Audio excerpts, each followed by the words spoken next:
Welcome back to MMA Al Dente. Kelvin Gastelum versus Chris Curtis. Main event of the prelims, much to Chris Curtis's dismay. And Kelvin Gastelum, he needs to remind everybody that he's a very, very good fighter. I mean, he's underrated again. That's how this shit works. You lose a little bit, then you're underrated. He was underrated, then overrated, now he's underrated again. That's what's going to happen when you're fighting nothing but elite competition. Kelvin Gastelum has pretty much been a title contender factory for the last few years. You look at his losses, and it's only made men.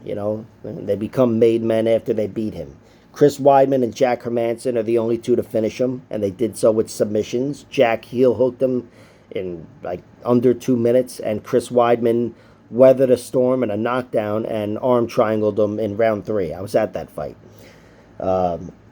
And then he lost decisions to Jared Cannonier, Israel Adesanya, Robert Whittaker, Darren Till, Tyron Woodley, and Neil Magny. And nobody really kicked his ass. Every one of those fights was close, aside from maybe the Robert Whittaker fight. That one was pretty dominant. Robert Whittaker pretty much dominated him. But every other fight was close, and I think most of them are split decisions. So, very difficult guy to look good against. But I'd say the same thing for Chris Curtis. He's a very difficult guy to look good against. Even if Kelvin Gastelum wins, I'd expect this to be a tight decision. I think Chris Curtis, much like Kelvin, he's very tough to put away. He's been knocked out once and submitted once, but 7 of his 9 losses come via decision. And the one knockout loss is very forgivable.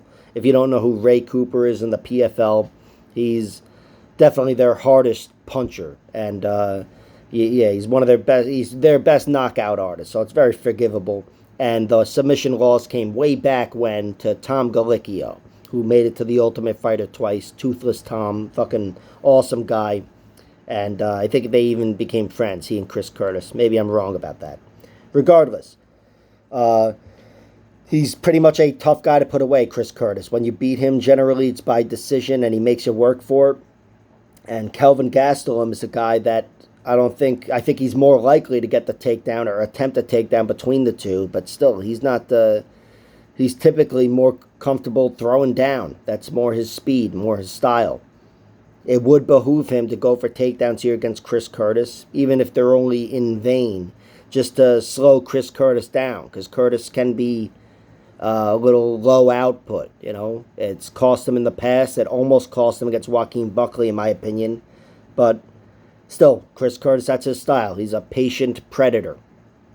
And he seems to have good defensive wrestling too, especially looking at that Rodolfo Vieira fight.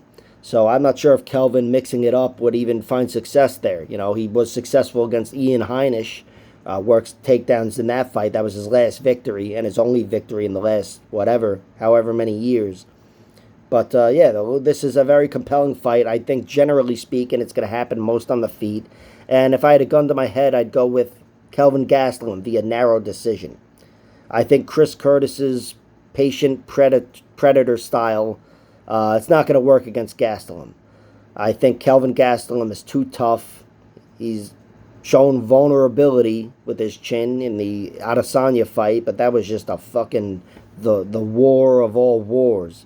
So, Chris Curtis, I think he's going to have a hard time putting Kelvin away, and his path to victory here, he's looking at a point battle.